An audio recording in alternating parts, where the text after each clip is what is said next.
Hello and welcome to the Nutrition Diva podcast. I'm your host, Monica Reinagel, and this week's topic was suggested by a listener who wrote, "When it's that time of the month, I feel like my stomach is a bottomless pit. I can just eat and eat and eat, and I also crave sweets. Is this normal?" Well, in a word, yes, it is very common to experience an increase in appetite or cravings for certain foods just before or during your period. But how much of this is biological or physiological, and how much of it is in our heads? After all, the idea that getting one's period causes an uncontrollable desire for chocolate or other sweets is so heavily reinforced in our society that it could easily become sort of a self-fulfilling prophecy. If we believe that we are victims of forces beyond our control, it kind of gives us an excuse to abandon our usual self-restraint or maybe to justify our excesses. But while it may be subject to a certain amount of exaggeration in the popular culture, this phenomenon is not entirely imagined. Levels of the hormone progesterone rise in the second half of the menstrual cycle, leading up to the onset of menstruation. This hormone triggers changes in the uterus that will allow it to support a pregnancy, and it is also known to have an appetite-stimulating effect. Non-human animals, who are presumably immune to cultural messaging, tend to eat more and to favor more calorie-dense foods in the week or two leading up to the onset of the menstrual cycle. And maybe this is the body's way of preparing for the extra energy demands that would accompany a pregnancy. However, there are a couple of other compensating factors to consider. Level of the hormone leptin also rise during the second half of the cycle, and this appetite-regulating hormone tends to suppress the urge to eat. So we're not completely at the mercy of our hunger hormones here. You also do burn more calories in the days leading up to your period. Now, it's an oft-repeated myth that women burn up to 500 extra calories per day during their period. In reality, you probably burn an extra 500 calories per cycle. But if you are a bit hungrier than usual, that may be part of the reason. As long as you don't go overboard, that extra calorie burn could cancel out an extra snack or two.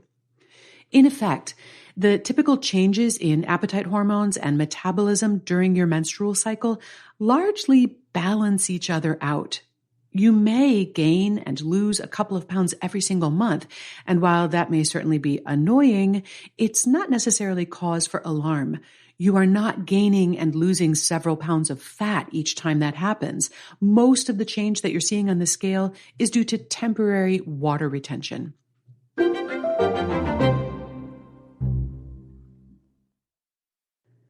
Cyclical changes in neurotransmitters may also play a role in your appetite. Serotonin, for example, has a number of functions throughout the body. It's perhaps best known for its effect on mood, creating a feeling of well-being. But it's also involved in cell-to-cell communications, sleep, digestion, and all kinds of other things. When serotonin levels fall, it can create cravings for carbohydrate foods because a big dose of carbohydrates will cause a temporary rise in your serotonin levels. So when you crave carbs, you're literally self-medicating. Now, many women have relatively level serotonin levels throughout their menstrual cycles, but for some women, serotonin levels do fall prior to the onset of menstruation, and this could explain cravings for chocolate or carbohydrates in those days leading up to your period. And this effect seems to be particularly true in women who suffer from premenstrual syndrome or who are prone to depression or seasonal affective disorder. The problem with using carbs to self-medicate for a serotonin deficiency is that eating a lot of refined carbohydrates can cause other unwelcome consequences. For one thing, many people find that the more refined carbohydrates they eat, the more they want to eat, especially if it's also serving as sort of an antidepressant.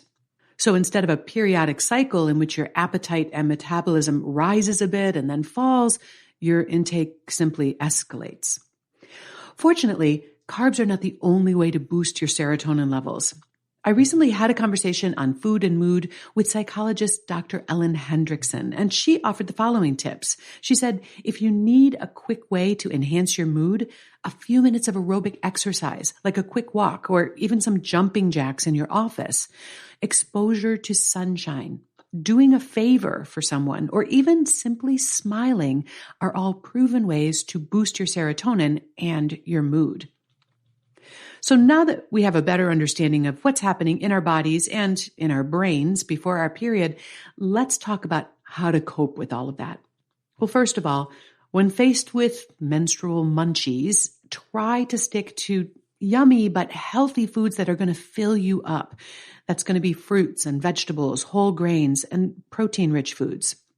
Secondly, if those cravings feel kind of emotional, see if you can find some other non-caloric ways to lift your mood. Take a walk in a beautiful place, get some exercise, schedule a massage, take a yoga class, see a funny movie, or call a favorite friend.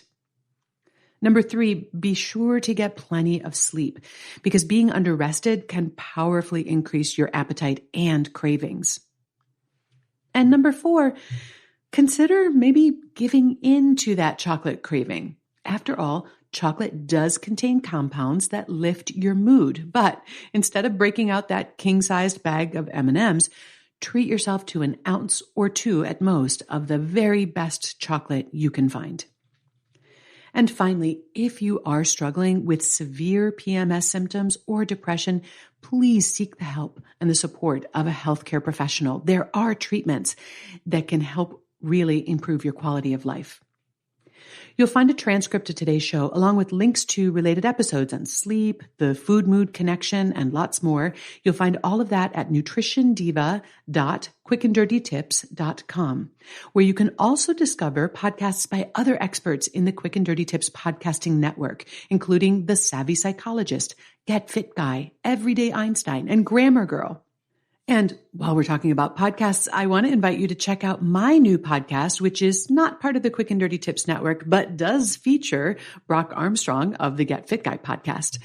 In the Change Academy podcast, Brock and I talk a little about nutrition and fitness and a lot about the science of behavior change and how we can create lasting positive change in any aspect of our lives. You'll find that wherever you listen. The Nutrition Diva Show is written by me, Monica Reinagel, edited by Karen Hertzberg, produced by Nathan Sems, and our fantastic team at Macmillan Audio also includes Emily Miller, Michelle Margulis, Morgan Ratner, and our director, Kathy Doyle. Thanks so much for listening, and have a great week.